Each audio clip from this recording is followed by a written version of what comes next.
教室规则：本教室需提前5分钟落座。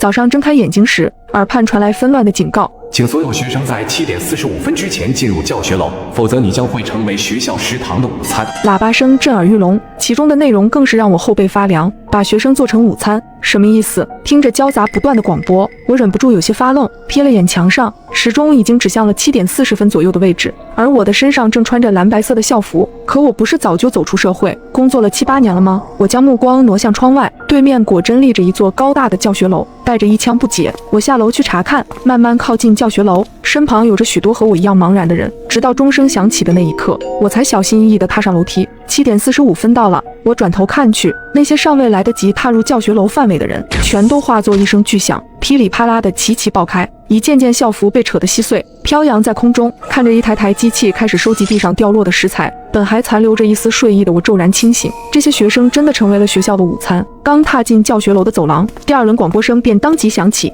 请所有学生在8点整前自由选定教室，坐下开始听课。一旦进入上课时间，尚未进入任何一间教室者，将会成为学校食堂的午餐。上课铃声响起之前30秒，老师们会在黑板上写下各自教室的规则，请严格按照规则执行，否则同样会成为学校食堂的午餐。听着周边无数个喇叭不断重复着这3句警告，我感觉头皮略有些发麻。虽然仍处于很懵的状态，但鉴于之前教学楼外血腥一幕的恐吓，我还是决定赶忙照做，直接就近找了间教室坐下，静静等待上课铃声的到来。教室里有30套整齐的桌椅和一位沉默不语的老师，直到倒计时1分钟的预备铃响起之后，才有大批观望者纷纷涌进教室，很快把位子填满。眼看墙上时钟仅剩30秒时，老师终于起身，面无表情地拿起一支白色粉笔，开始在墙上书写规则。老师的动作很慢，一笔一画极为考究，简直像是印刷体，似乎是掐准了时间。直到上课铃正式响起的那一刻，他才刚好写完最后一话。教室规则：本教室需提前5分钟落座。规则一出，整个教室顿时陷入了一片慌乱，因为绝大多数人都是卡着最后1分钟进来的。或许是为了在死亡面前做最后的挣扎，一个肌肉壮硕的男人猛然站起身来，用力拍碎脆弱的木桌，狠狠地看向所有人：各位，为什么要听这什么破老师的规矩？跟他拼了！随后他便冲向老师，而此时的老师面无表情，只是静静地看着这一幕。果然在即将靠近老师的最后一刻，壮汉的身体突然变得僵直，无法动弹。教室里的大喇叭在滋滋声后开启，补充一条学生行为准则：试图进攻或伤害老师的学生将成为学校食堂的员工餐。喇叭声落后，传出了轻舔嘴唇的声音：我们喜欢这样健壮又躁动的食材。话音一落，壮汉竟直接开始爆裂。不只是他，教室里所有卡点进入的人都纷纷炸开，鲜血横飞。有几个幸存的女生忍不住撑着桌子干呕。我目瞪口呆地看着几台机器驶进教室，开始收拾残局，而台上的老师就像是没看到这一幕，仍在自顾自地镇定讲课。这40分钟里，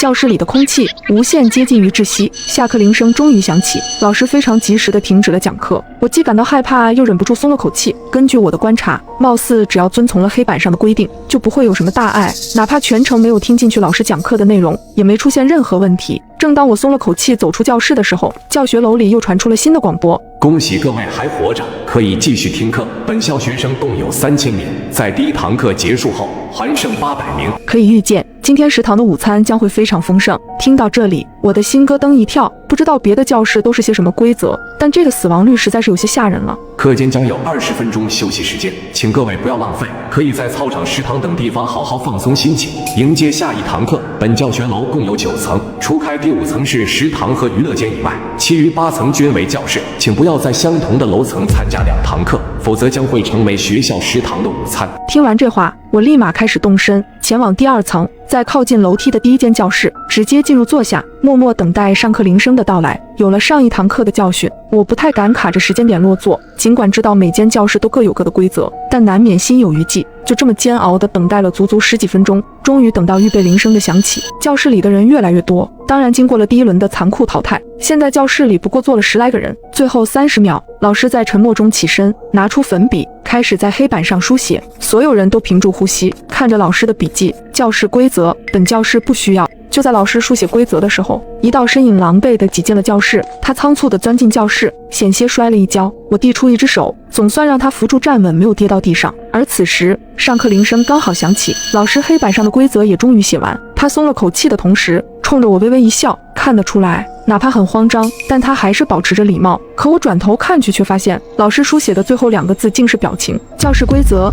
本教室不需要表情。本来准备还女孩一个微笑的我，顿时僵住了脸。随着一声恐怖的尖叫响起，我身旁的女孩竟直接被劈成了2半。我明白，哪怕我的肌肉已经忍不住颤抖，我的脸上也不能有任何变化。40分钟后，直到这道熟悉的声音伴随着下课铃声响起，我总算长长的吐了一口气。恭喜各位还活着，可以继续听课。在第2堂课结束后，本校还剩220名学生。惊魂未定之下，我扫了一眼整间教室，本来坐着的10几个人，现在仅剩下2、3道身影。想要憋住40分钟不动声色，对于人的耐力和体力算是相当大的考验。规则依旧，课间将有20分钟休息时间，请各位不要浪费，可以在操场、食堂等地方好好放松心情，迎接下一堂课。第3堂课将在10点整准时开始，请不要在相同的楼层参加2堂课。紧绷了40分钟的我已经疲劳无比，只能昏昏沉沉地爬上3楼，随便找了间教室坐下。直到预备铃声响起，我才猛然惊醒。教室里竟然聚集了近20道人影，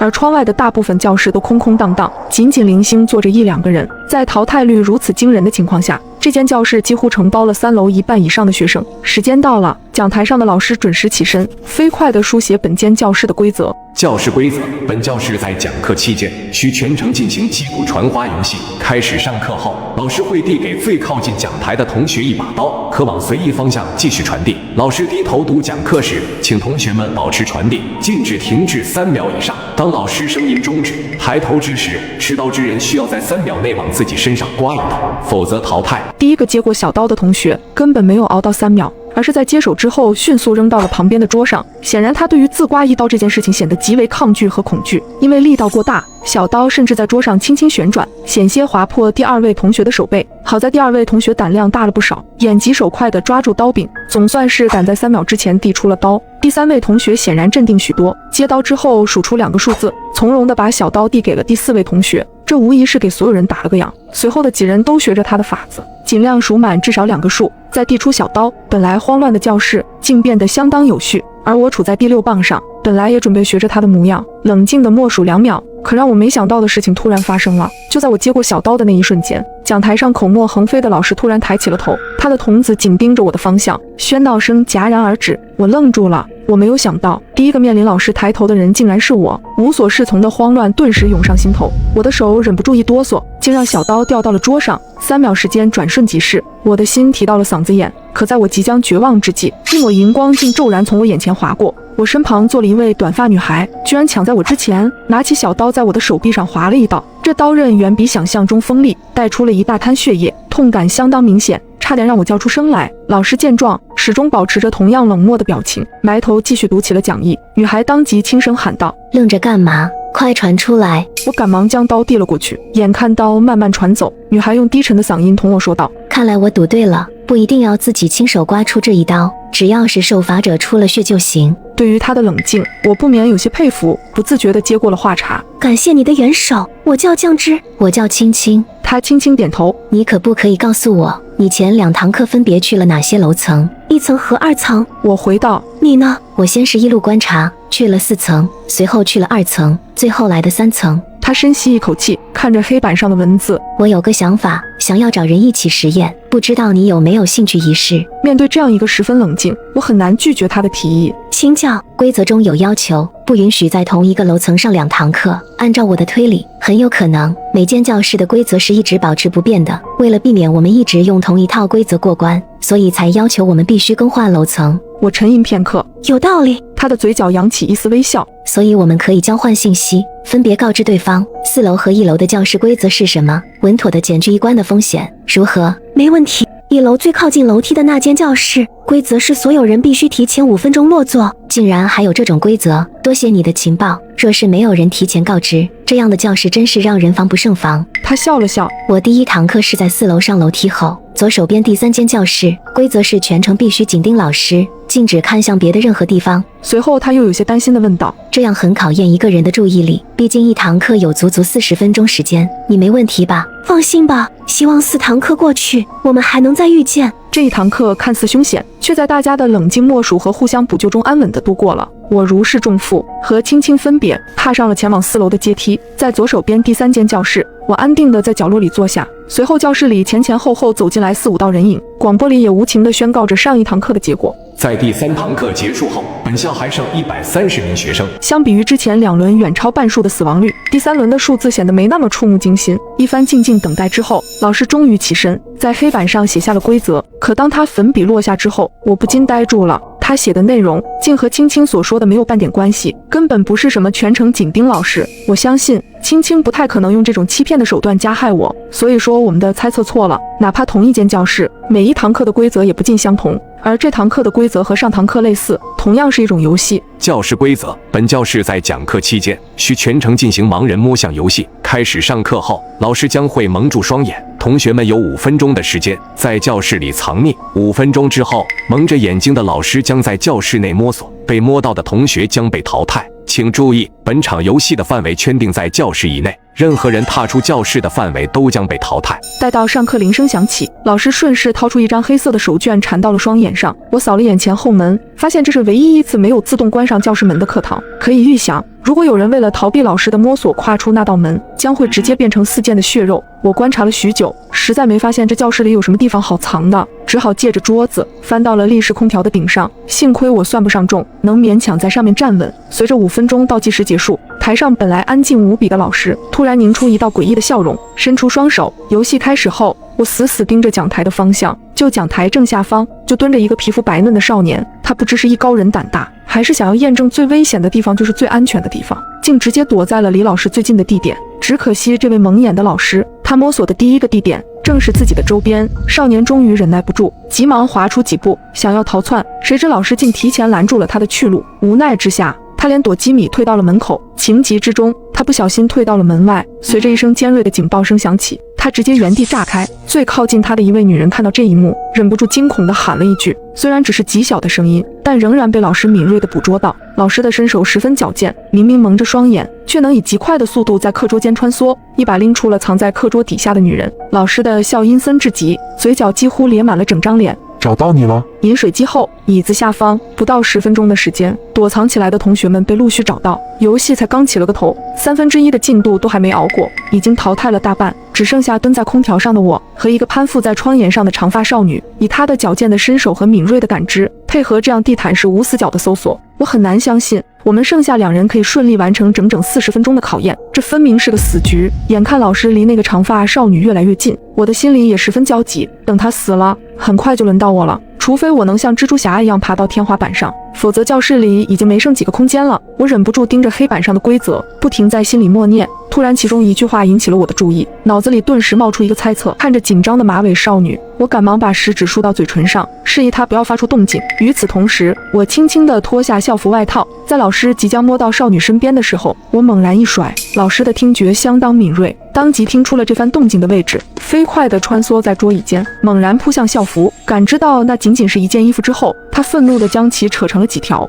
可蒙着眼睛的他并没有注意到，他的脚尖已经探出了门框。随着刺耳的警报声响起，老师化作了一团血沫，教室彻底安静了下来。距离下课还有20分钟，游戏提前结束了。少女充满好奇地对我说道：“谢谢你在关键时刻救了我，你是怎么想到这个办法的？”你注意看，规则里说的是任何人踏出教室的范围都会淘汰，可没有说不包括老师在内。少女恍然大悟，真是多亏有你，我叫小美。恭喜各位还活着，度过了上午的学习时光。在第4堂课结束后，本校还剩60名学生。下课铃声响起，广播里传来了熟悉的腔调，请各位同学在12点整之前准时前往教学楼5楼的食堂区域落座，直到下午13点45分再度开启。午餐期间，食堂以外的区域会进行消除行动，未进入食堂者将成为学校员工们的晚餐。我瞥了瞥身旁的小美，食堂开启了，准备上楼吧。我要去楼道等一个人，要一起吗？我们并肩而行，走到楼梯口上，终于见到了那抹熟悉的面孔，是青青。12点整，5楼食堂里，我们3人找了个角落，默默看着穿梭来往的食堂员工，他们不停朝桌子上端来碗盘。趁他们上菜的间隙，我询问青青：“我们猜错了，规则有变，你那边遇到了什么？我这边是打扑克牌。”青青瞥了瞥旁边的小美，教室里只有3人，规则就是打一场扑克，一共10轮，积分最高者活命，其余人直接爆炸。随后他耸了耸肩，如你所见，我手气不错。听起来似乎我们这边更加凶险。待我讲述了教室的规则和后续的发展之后，就连青青都不禁愣住了。各位，用餐时间到了。为了满足大家不同的饮食习惯，我们特意制作了3种不同的菜品。第一种是传统中餐，位于食堂东区；第二种是特制西餐，位于食堂西区，各种熟度的肉排；第三种是工业化熟食，位于食堂中区，是名副其实的午餐肉。一上午的课程过去，想必同学们都饿坏了吧？接下来的时间，请各位自便。喇叭声结束，我呆愣地看着我面前是东区所谓的肉丝炒肉丝，一股呕吐的不适感已经在喉咙和胃管之间徘徊。青青是我们中看起来最冷静的人，她先是看了看眉头皱紧的小美，你吃吗？不吃不吃，我宁愿饿着。随后她又看向了我，开玩笑，这东西怎么可能吃得下口？青青撇了撇嘴，好吧，我也不愿意吃。说完之后，她起身离开东区，走向了中区，拿了3捆午餐肉回来，给我们一人分了1捆。我纳闷地看着她，不是说不愿意吃吗？当然不愿意吃，但是现在忍得住，不代表一直忍得住。下午还有4堂课呢，拿着它，虽然不一定用得着，但也是给自己留一线生机。活着受点恶心总比死了强。听完这话，我和小美也不得不表示信服，赶紧把午餐肉揣进了兜里。而接下来的4堂课更加毛骨悚然。挤进晚8的地铁，一阵警报声突然响起。地铁规则：禁止出现噪音。警报响起后，地铁里陷入一片死寂，只剩几个刷视频的人仍然沉浸在最大音量的外放里，边看边笑。还没等我反应过来，车厢内突然闪烁起刺眼的红光，车门轰然打开，那几个笑呵呵的乘客变得双目无神，整齐地放下手机，排队跳下了车。车门在关上时，玻璃上已经染满了血色。面对这骇人的场面，我狠狠拍了拍脸，发现并不是梦。环视四周，满是和我一样慌张的乘客。这时警告声再度响起，检测到环境无噪音，规则正式启动。1、地铁行驶中，每10分钟抵达一个站点，请乘客们留意车间广播。2、每抵达一个站点，地铁开门，请勿在车厢内持续逗留。3、本路线除起点和终点外，共有6个站点，每个站点都有各自的规则，请务必遵守。4、完成站点规则后，乘客方可安全回归车厢，前往下一站，严禁提前回归，否则后果自负。5、驶过6站之后，地铁抵达终点，唯有终点代表安全生还。注意，前方到站恶鬼桥。广播结束后，地铁停下，车门打开，一束泛绿的幽光照进车厢。虽然仍处在蒙圈的状态，但我还是赶紧跟着人群冲下了车。下车之后，映入眼帘的是一座古朴的石板桥，桥下有一潭死水，无数煞白的手臂漂浮在水面，密密麻麻，不停挣扎。桥上则端坐着一位身着黑色旗袍的女荷官，她的嘴角挤出一丝微笑，指了指桌案，那里有一颗红枣模样的骰子。欢迎大家来到恶鬼桥，骰子有大小，猜中者生，猜错者或是不想猜的人，就请留在这里陪着我了。她的语气相当温柔，却让人无比窒息。只见她手指一勾，点中了一个人群前列的衬衫男，随后将骰子轻轻一盖，简单的摇晃了几下。她眼神死死盯着衬衫男的脸。你选大还是选小？衬衫男顿时屏住了呼吸，犹豫再三，才支支吾吾说出答案：小。盖子揭开，骰子上的点数是5。恭喜你，留下来陪我吧。衬衫男的双眼顿时失去了神采，和之前跳下地铁的乘客如出一辙，仿佛提线木偶一样向池边走去，皮肉瞬间被腐蚀得干干净净。一阵惨叫声扎进众人的耳朵，眨眼的功夫，水面上又多了条漂浮的手臂。荷官却如同没看到这惨烈的一幕，反而笑得更加开心。下一位，骰子摇晃，是大还是小？大吧。答案揭晓，骰子正上方的点数是3，池水上方又是一阵撕心裂肺的哀嚎。光是皮肉腐蚀的画面，就看得我心惊肉跳，不敢直视。而桥上的荷官仍在不停点人，摇晃着骰子，宣判着众人的生死。因为下车时跑得比较慢，所以我处在人群偏后方的位置。前面一共有32人参与，仅有11人猜中了大小。当然凡事总有例外，一位大妈不顾规则的要求，选择死活不开口。结果1分钟后，大妈在众目睽睽之下，一口一口地慢慢咬死了自己。随着荷官缓缓一指，排在我前面一位的校服少女颤颤巍巍走上了桥。你选大还是选小？少女额间全是冷汗，咬紧牙关说出了自己想了很久的答案：小。开盖之后，她看到了点数6，她绝望地向我伸手求救，却又自顾自地一头扎进了水里。惨叫声穿过我的耳膜，因为下一个就轮到我了。骰子轻轻摇晃，荷官微微一笑：是大还是小？我看着他渗人的眼神，从小抽卡就没出过好东西的我，实在不敢把生命寄托到运气上。荷官见我愣神，又开口问了我一次：是大还是小？从他温柔的眼神里，我猛然读出了一条最重要的信息。那一瞬间，每个人猜大小的场面都从我的脑海中掠过。原来规则就藏在他的话语之中，因为荷官会根据摇出的结果问出不同的问题。如果结果为大，他的问题是你选大还是选小；如果结果为小，他则会换一个问法，是大还是小？所有人都处于惊惧之中，竟没发现他这2套不停切换的固定话术。想清一切关节之后，我坚定地开口小，结果停留在2。我长舒一口气，从死亡的气息里走了出来。我刚想转头把判断方法告诉剩下的乘客，却瞥见荷官对我微妙一笑，他伸出食指停在嘴唇上方，比出了晋升的手势。第1站结束，只有不到20人活着回到了车厢里。地铁重新启动，听着车轮不断摩擦铁轨的声音，我不禁想，第1站就死了这么多人，后面的5站该怎么过？正当我心绪不宁的时候，旁边的女生轻轻拍了拍我的肩膀。你好，我叫青青。你好，你找我有什么事吗？接下来的站点，我想找你合作。如果我没猜错的话，在恶鬼桥，你其实已经看穿了真正的玩法，对吧？我不禁皱紧眉头。你怎么知道？青青没有正面回答，而是学着荷官的样子，把食指放到嘴唇上。因为我看见他也对你比了这个手势。我深吸一口气。没错，我发现了规律，那就是在大小不同时，他各有一套询问的话术。居然和我的解法并不一致。我找到的规律是它的摇动，如果顺时针则为大，逆时针就是小。听了他的话，我不禁陷入沉思，原来生路不止一条。随后我看了看青青闪烁的眼眸，忍不住继续问，你还有别的发现吗？他沉吟片刻说，有，但你可能接受不了。什么？其实我们可能早就死了。青青的话让我陷入震惊之中，直到他引导我目光移向座位的下方，这才发现车厢的内壁上竟藏着密密麻麻的划痕和烧痕。看到了吗？这辆地铁表面上光鲜亮丽，其实早已经千疮百孔了。我怀疑我们乘坐了同一辆出事的地铁。与此同时，广播声突然响起，注意前方到站地狱山。车门打开，一股炽热的暖流立马涌进车厢。下车之后，对面是一座极高的火山，岩浆喷发，不断往山下流淌，在山脚下聚成滚烫的一潭，只是靠近就感觉快要被蒸发融化。而岩浆的边上站着一个身着判官服饰的男人，他拿着一个个黑色的石碑，诉说着地狱山的规则。欢迎来到地狱山，请各位直面恐惧。这里的规则很简单，只需要喝一杯来自山顶的岩浆，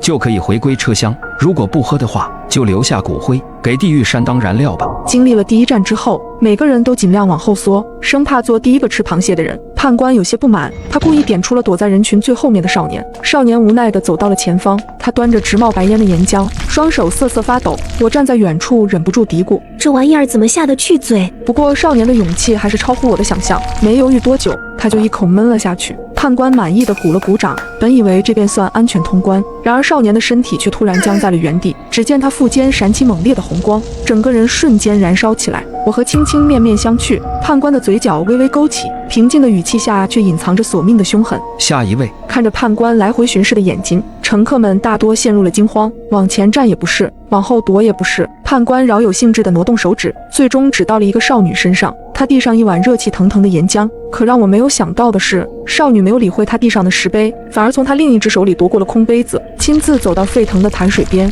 盛了满满一杯，在众人惊诧的目光里一饮而尽。看着浑身冒烟的她，我皱紧了眉头。这是什么狠人？本以为不出3秒时间，他就会和那位短发少年一样爆体而亡，可足足过了很久，待到白烟消散，他都没有发生任何异象，反倒是一直表情玩味的判官陷入了一霎的错愕，最终无奈地鼓起了掌。精彩，精彩！直到这时，众人才终于反应过来，少女过关了。原来这就是地狱山的奥秘，既不能不喝岩浆，也不能喝判官递过来的，而是要自己亲手去盛上一杯。我看向旁边的青青，你知道这是什么原理吗？青青显然也在思考其中关节。你还记得地狱山规则的第1句话吗？我回忆了一下判官的说辞，只需要喝一杯来自山顶的岩浆，就可以回归车厢。不，前面那句，请各位直面恐惧。直面恐惧？没错，炽热的岩浆就是我们恐惧的来源，只有主动去喝下它，才算是直面恐惧，而从判官手里接过来的，只能算被动的妥协。我终于恍然大悟，有了少女的示范，后面的人通关就容易了许多。除了一个人因为只装了半杯，被判官推进了岩浆里，其他人全都顺利生还。这次我特意数了数，地铁内还剩下16人，经历了2站的惊心动魄，不少人都身心俱疲，一回来就靠着玻璃缓解压力。只有青青依然活跃，她找到了刚刚那个通关的女孩，3下5除2，顺利将她拉入了我们的团队。这时我也终于知道了少女的名字，小美。注意前方到站蛟龙台。车门打开，一股刺鼻的腥味扑面而来，一条巨蟒般的庞然大物，头顶长着修长的鹿角，身躯足有40-50米长，紧闭双眼蜿蜒在地，既像蛇又像是神话传说中的龙，而他的身旁站着一个绿裙的女人。欢迎来到第3站蛟龙台，如你们所见，我养了一条蛟龙，他平日里最喜欢的零嘴就是活人。你们需要在蛟龙台带上一炷香的功夫，此间他会在这里自由活动，以你们为目标。一炷香之后，没有被他吃下肚子的幸存者就可以离开此战。说罢，女人拿出一尊金色香炉，流出淡淡白烟。蛟龙双目一睁，露出2只火热的瞳子。还没等我们仔细琢磨女人讲述的规则，蛟龙便已经开始了行动。它虽身长40-50米，看起来相当笨重，却有着快如闪电的速度，吓得所有人都抱头逃窜。一位腿脚不利索的大叔，因为跑得太慢，第一个被蛟龙衔进了嘴里。看着这个场景，所有人跑得更加卖力。可蛟龙台的面积并不算大，而且没有任何遮掩身形的物体，空空旷旷，压根没给多少逃跑的余地。蛟龙的身影四处腾挪，每每只需要一口就能吃下一整个人。该怎么办？破解方法是什么？我一边拼死逃命，一边在心里不断回顾女人的话，但不停的跑动让我有些大脑缺氧，完全没法静下心来思考。而场上蛟龙的移动却是极快，转眼间又将一人吞进腹中，3两下消化个完完全全，打了个兴奋的饱嗝。一炷香才燃了1/3，16个乘客已经只剩下8个，一直跑根本解决不了问题。眼看抠破脑袋，我忍不住瞥了瞥同样亡命奔跑的2位同伴青青和小美，可仔细看去才发现，蛟龙最新瞄准的目标就是青青。眼看蛟龙的位置越来越近，千钧一发之际，青青却突然停下了脚步，站在原地不跑了。不仅不跑了，连任何动作都不再有，如同一根木头，看得我一脸疑惑。可接下来的景象让全场人都呆住了。青青一动不动之后，蛟龙也随之停下了移动，好像丢失了目标一样，左顾右盼，重新寻找起了目标。青青活下来了，原来如此。这一战的谜底竟然如此简单，只需要当做木头人的游戏就能安然通过。有了青青的例子，所有人都反应了过来，立马有样学样，停下了所有动作。本来残暴无比的蛟龙瞬间失去了所有目标，左右四顾，脑袋上仿佛挂上了一个问号。剩下的时间里，他只能一直在蛟龙台的边缘打转，待到一炷香彻底烧完，他的眼睛也准时的闭上。所有人都长舒一口气，坐回地铁座椅上，我忍不住看向青青：“你是怎么看出来的？”这一战实在是太险了。其实破解之法不在绿群女人讲述的规则里，而是在蛟龙身上。在传说里，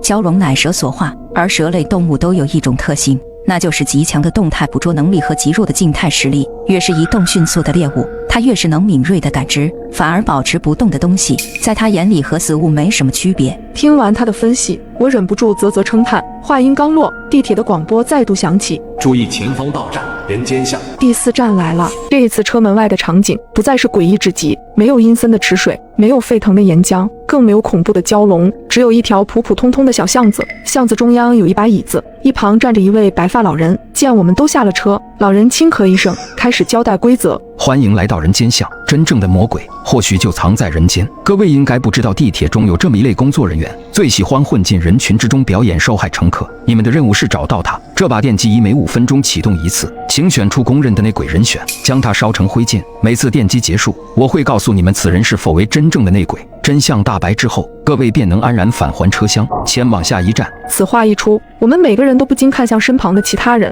8个幸存者里，竟然还混进了一个地铁的内部人员。霎时之间，空气中的氛围变得焦灼又紧张，每个人都忍不住长嘶了一声。尤其是我，此时已经拧紧了脸，死死盯着紧靠在我身旁的青青。他也太符合内鬼的形象了，知识面广，能用各种思路破除迷局。所有人都没注意的车厢划痕，也是由他发现的。遇事冷静，在所有人都慌乱沉默的时候，只有他到处拉拢观察力强的乘客，组成团队。真说起来，我们都是被命运和规则摆弄的人，只有他像是个闯关的玩家一样。要是没有交代内鬼之处，我只当他是个知识渊博的精英人士。但老人一说出关于内鬼的规则，我瞬间觉得全和他对应上了。青青或许也注意到了我的表情，此时赶忙冲我摆手：“咱们一起度过3个生死难关了，你不会怀疑我吧？”我沉吟片刻，给了个比较体面的解释：“毕竟这里一共就8个人，当然是每个人都要怀疑一下才行。”他掏出了一张工作证，上面赫然写着江城大学副教授青青。这时一旁的小美也忍不住靠过来凑热闹。可是这也证明不了什么，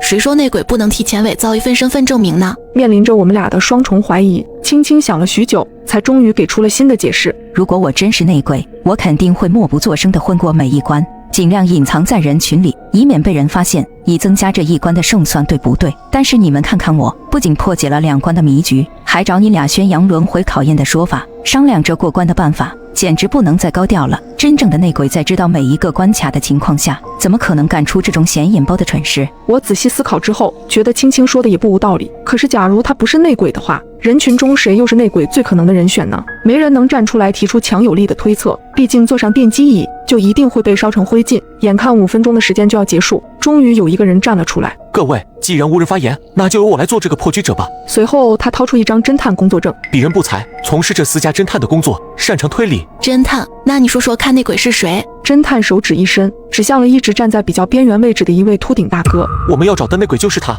我忍不住问，为什么是他？侦探轻咳一声回道，你们要相信一个侦探的业务能力，我从第一站开始就在观察你们每一个人的行为。我知道你们有些人可能会怀疑这个叫青青的女孩，她的表现非常亮眼，就像是提前知道了地铁的运行规则一样。但根据我的观察，她在每一站里眼神都在不停向上瞟，那是思考的标志。微表情是很难骗人的。反观这位大哥，看似平平无奇，没有被推举出来的理由，但只有我注意到了，他一路沉默寡言，几乎没和任何人产生交流，目光也一直都非常呆滞，一回到车厢就开始眯眼睡觉，这哪像是能活过3站的样子？但他偏偏就成为了幸存的8人之一，走过了一半的难关，所以我断定他就是那个隐藏颇深的内鬼。听完侦探一连串的推理，场中甚至有人鼓起了掌，因为时间即将到达5分钟，没等那位秃顶大哥反驳，就被人死死地按在电击椅上。时间抵达之后，电击椅上电光四射，没几秒的功夫，秃顶大哥就被烧成了灰烬。电击结束之后，老人对我们微微一笑，抱歉，此人是真正的乘客，不是内鬼，请各位继续寻找。此话一出，全场人都愣住了。本来信心满满的侦探，此时仿佛遭受到了天大的打击。直到第2个5分钟即将到来，老人指着电击椅的位置，请尽快推举出第2轮的人选。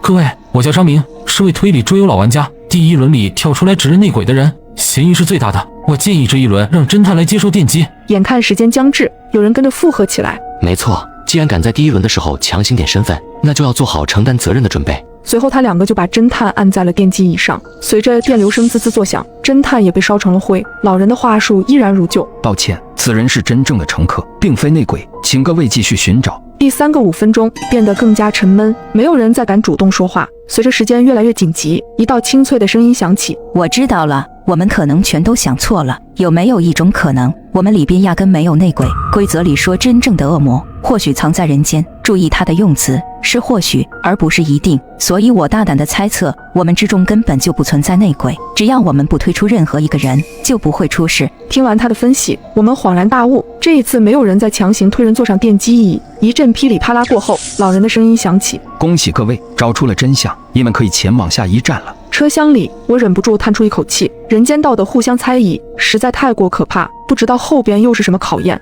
注意前方到站修罗场。